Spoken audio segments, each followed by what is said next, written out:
देशका गृहमन्त्री अमित शाहले सिलगढीमा दिएको सम्बोधनको व्याख्या गर्दै भारतीय जनता पार्टी दार्जिलिङ जिल्ला अध्यक्ष प्रोफेसर कल्याण देवानले आशाको तीव्र किरण बताएका छन्। अमित शाहले संविधानको मर्यादाभित्र गोर्खाहरूको समस्याको समाधान खोजिनेछ अनि जिटे चुनाव गराउनु गोर्खाहरूको हितमा हुने छैन भनेर दिएको वक्तव्यले भारत सरकार आज गोर्खाहरूलाई देशको संविधानको दायराभित्र केही न केही दिने निष्कर्षमा सोचिरहेको प्रोफेसर कल्याण देवानले दाबी गरेका छन्। पहाड तराई र गोर्खाहरू सम्बन्धी जुन वक्तव्य राख्नुभयो है, त्यो त्यसलाई अझै प्रष्ट रूपमा राख्न तपाईहरु मार्फत आज मिडियाको अघि हामी आएका छौँ र विशेष गरेर स्पष्ट रूपमा तपाईहरुले सुन्नुभयो कि संविधानको मर्यादाभित्र रहेर गोर्खाहरूको राजनीतिक समाधान हामी गर्नेछौँ भन्ने उहाँले एउटा प्रथम वक्तव्य राख्नुभयो। जुन कुरा लोकसभामा पनि सोधिएको प्रश्नमा भारतको गृह मन्त्रालयबाट एउटा जवाबमा स्पष्ट बताइएको थियो र यो गोर्खाहरूको एउटा ऐतिहासिक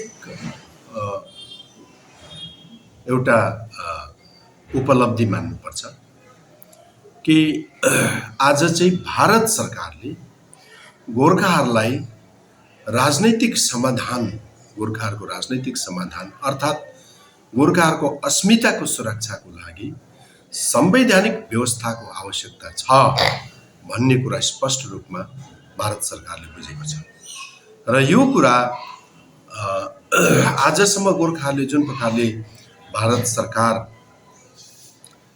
लाई एउटा धैर्यपूर्वक है विश्वास सहित जुन मेन्डेट दियो अनि जुन प्रकारले हाम्रा धेरै पोलिटिकल पार्टीहरूले भारत सरकारलाई जुन प्रकारले आफ्नो अस्मिता खतरामा भएको कुरा अवगत गराउँदै यसको निम्ति पहल गर्ने अलग राज्यको मागको जुन प्रस्तावना राखेको यसको परिणाम यो अनि यो संवैधानिक व्यवस्था एउटा संवैधानिक प्रक्रिया भएर आउने भएकोले गर्दा यसमा अलिकति भारत सरकारले समय लिन सक्छ र यसले गर्दाखेरि हामी सबैले यो बुझ्नुपर्छ। अर्को कुरा उहाँले इम्पोर्टेन्ट के भन्नुभयो भने जिटिए को चुनावले गोर्खाहरूको समस्याको समाधान हुँदैन भन्ने उहाँले बताउनु भयो। यसको अर्थ के हो भने गोर्खाहरूको निम्ति जिटिए को सट्टामा अर्को संवैधानिक व्यवस्थाको विकल्प भारत सरकारले सोचेको छ अनि यसको निम्ति राज्य सरकारलाई सूचित गर्न चाहन्छ भन्ने कुरा पनि हामीले बुझ्नुपर्छ र म सम्पूर्ण यो माध्यम तपाईहरुको माध्यमबाट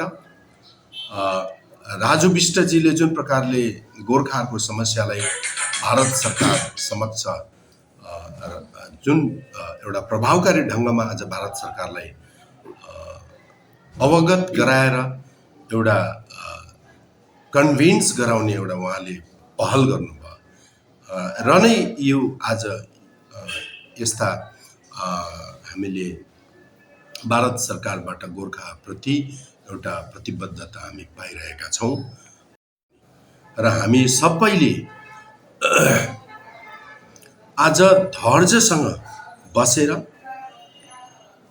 राज्य सरकारको षड्यन्त्रमा नपरेर हामी हाम्रो भावी पिढीको अस्मिताको सुरक्षाको लागि संवैधानिक व्यवस्थाको निम्ति हामीले धैर्य गरेर केन्द्र सरकारलाई हामीले सहयोग गर्नुपर्छ भन्ने कुरा म सबैले आह्वान गर्न चाहन्छु।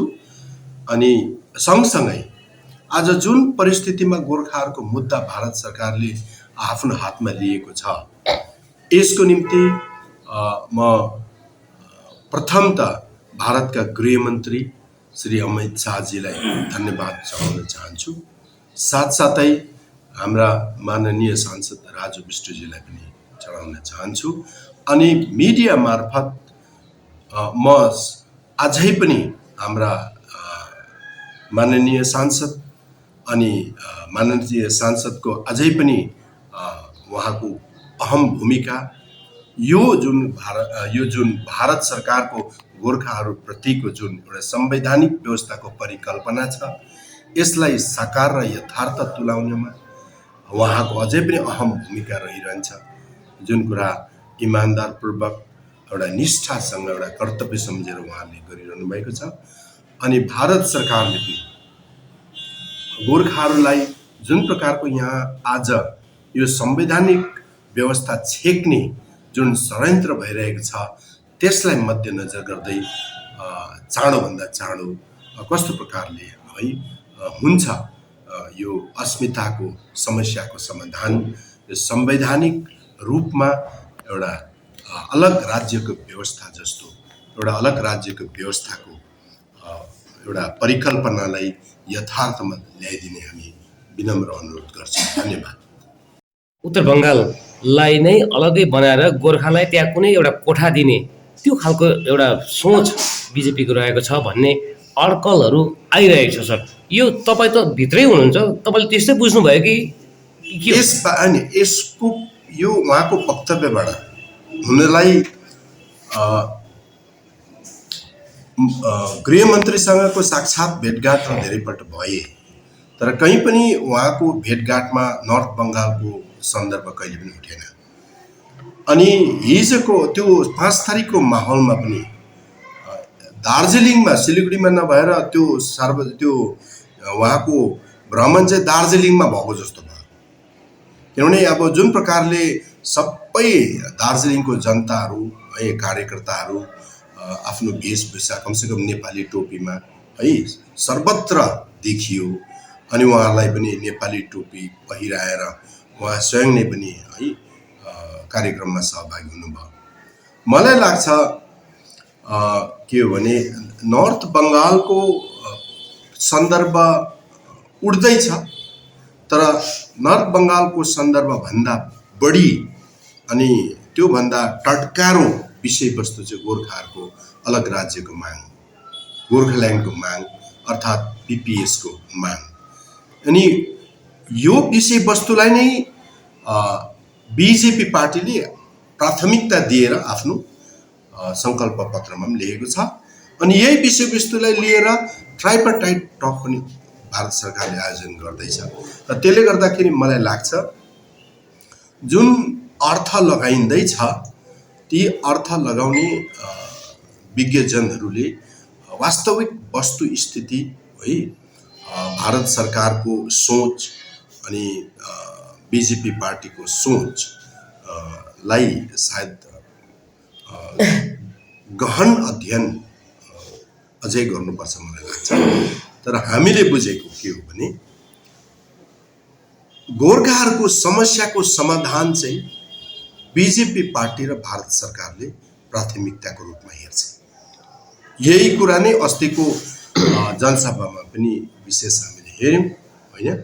अरू विकासको विषयवस्तुहरू धेरै उहाँले वक्तव्य राख्नुभयो, तर गोर्खाहरूको चाहिँ राजनीतिक समाधानको विषयवस्तु अनि गोर्खाहरूको यहाँनिर यो राजनीतिक समाधानलाई छेक्नुको निम्ति जुन जिटिएको चुनावको षड्यन्त्र हुँदैछ त्यसको सन्दर्भ उहाँले उठाउनु र प्राइमेरली मुख्यतः आजको सन्दर्भमा हामीले भन्ने हो भने बिजेपी पार्टी र भारत सरकारको विशेष गरेर उत्तर बङ्गालको क्षेत्रमा भने गोर्खाहरूको समस्या नै उहाँहरूले प्राथमिकताको रूपमा हेरिरहनु भएको छ। गोर्खा माने आफ्नो माने गृहमन्त्रीले आफ्नो सम्भाषणको अन्तिममा मात्र है अब त है म्याच सक्नु आँट्यो, गोल एउटा पनि हालेको छैन भन्ने अवस्थामा चाहिँ उहाँले गोर्खाहरूको अलिकति प्रसङ्ग जिक्नुभयो, जिटिएको पनि प्रसङ्ग उहाँले जिक्नुभयो हो कि के लाग्छ तपाईँलाई? उहाँको आज उत्तर बङ्गाल भ्रमण चाहिँ गोर्खाहरू नै प्रायोरिटी थियो, प्राथमिकतामा गोर्खा थियो। उत्तर बङ्गाल भन्नाले उत्तर बङ्गालको सन्दर्भ चाहिँ आधिकारिक रूपमा केन्द्र सरकार समक्ष अहिले छैन।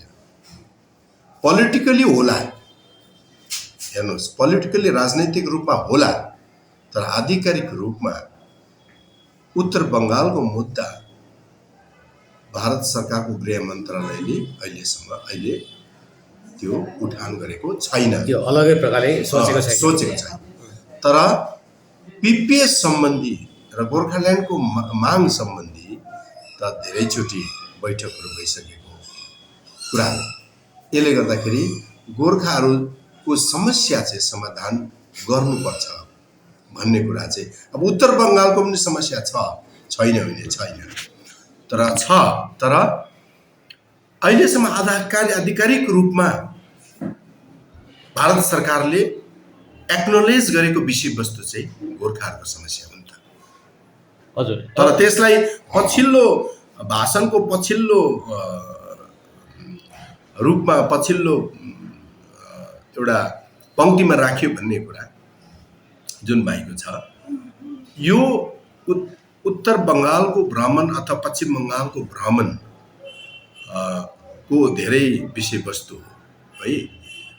उत्तर बङ्गालमा उहाँ एकपल्ट आउनुभयो, जनसभा सम्बोधन गर्नुभयो हो कि, तर उहाँले आधिकारिक बैठकहरू धेरै गर्नु चाहिँ उहाँले साउथ बेङ्गलमा गर्नुभयो। ठिकै छ। अच्छा सर, के हो जिटिएको मात्रै कुरा गर्नु है, अन्तिम जिटिएको कुरा के गरौँ। जिटिएमा उहाँले भन्नुभयो, जिटिएमा चाहिँ उहाँले एक लाइन बोल्नुभयो कि उहाँले ममता दिदीलाई नै एड्रेस गरेर भन्नुभयो है, जिटिए चुनाव गराएर चाहिँ जिटिए चुनावले चाहिँ है यो गोर्खाहरूको समस्या चाहिँ समाधान हुँदैन है दिदी, बुझिराख्नुहोस् भनेर यो लाइन उहाँले, यो हिन्दीमा भनेको उहाँले नेपालीमा यसरी म ट्रान्सलेट गर्न चाहन्छु।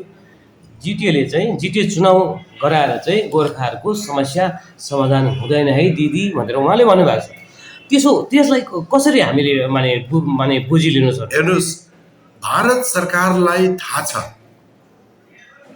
कि गोर्खाहरूको समस्या के हो।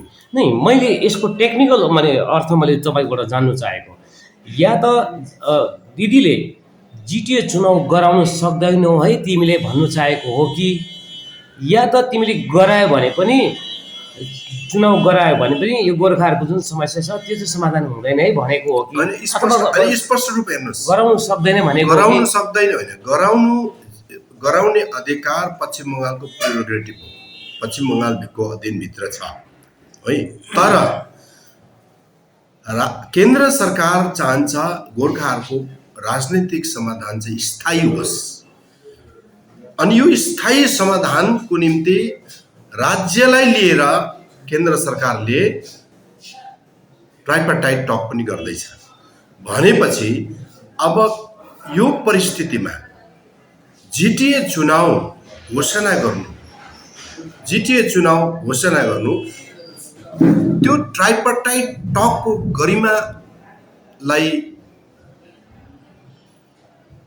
मिनिमाइज गर्नु, केन्द्र सरकारले आयोजना ट्राइपार्टाइट टक जिटिए चुनावलाई लिएर गरिमामा सर बोल्दा भने मैले जान्नु चाहेको, तपाईँबाट मैले जान्नु चाहेको तीनवटा अर्थ आउँछ जिटिए भन्ने बित्तिकै होइन। एउटा चाहिँ उहाँले भन्नुभएको हो जिटिए चुनाव तिमीले गराउनु हुँदैन भन्नु चाहेको, गरायो भने पनि गोर्खाहरूको समस्या समाधान हुन सक्दैन। त्यसको मतलब हो केन्द्र सरकारको हातमा यो कुरो छैन है। एउटा अर्थ यो लाग्छ। अर्को अर्थ लाग्छ कि के अरे जिटिए चुनाव है गराएर पनि गोर्खाहरूको समस्या समाधान हुँदैन है दिदी भनेर भन्नुको मतलब यो हो कि तपाईँले यो गराउनु सक्दैन भन्नु चाहेको। दुईटा अर्थ। अर्को थर्ड अर्थ, यदि तिमीले जबरजस्ती गरायो भने पनि केन्द्र सरकार पनि जिटिए एक्टको एउटा सिग्नेटरी हो, त्यस कारणले गर्दा तिमीले जबरजस्ती गर्यो भनेदेखि चाहिँ हामी जिटिए चुनाव जुन हुन्छ त्यसमा चाहिँ अंकुशी हामी लाउँछौँ कानुनी रूपले भन्नु चाहेको। यो तीनटामा कुन चाहिँ अर्थ हो यो मैले जान्नु चाहेको। हेर्नुहोस् भाइ, हामी सिधा भन्छौँ भारतीय जनता पार्टी दार्जिलिङ अनि जनताको तर्फबाट हामी सिधा भन्छौँ, त्यो के अरे लिगल कम्प्लिकेसन्स भित्र हामी जाँदैनौँ। भारत सरकारले जुन वक्तव्य राख्यो त्यसको लिगल इन्टरप्रिटेसन गर्नु हामीसित छैन। हाम्रो सिधा कुरा हो, भारत सरकारको गृह मन्त्रीले जिटिए चुनावले गोर्खाहरूको समस्याको समाधान हुन सक्दैन भनेर भन्नु चाहिँ भारत सरकारसित जिटिएको सट्टामा अर्को संवैधानिक व्यवस्थाको विकल्पको रूपमा परिकल्पना तयार छ। त्यसले गर्दा त्यो संवैधानिक व्यवस्थालाई चाहिँ हामीले पहिला यथार्थको रूप दिनुपर्छ भन्ने उहाँको त्यसको खेसरा बनिँदैछ सर। त्यसको खेसरा भन्नु त्यो सोच भारत सरकारले बनाइसकेको छ कि गोर्खाहरूलाई संवैधानिक व्यवस्था यदि सर दिनुपर्छ। भारत सरकारले है उत्तर बङ्गाल विभाजन गर्ने कुरा पनि आइरहेछ है। भारत सरकारले उत्तर बङ्गाल विभाजन भारत सरकारले उत्तर बङ्गालको विभाजन चाहिँ राजनैतिक मञ्चबाट उठेको कुरा, बीजेपीको टेक के हुन्छ? राजनैतिक मञ्चबाट उठेको कुरा हो। उत्तर बङ्गालको विभाजन यदि हुनुपर्छ भने हामी त्यसमा बाधा हाल्ने को, किनकि उत्तर बङ्गाल आफै पनि बहुत अपेक्षित र उपेक्षित र अवहेलित छ।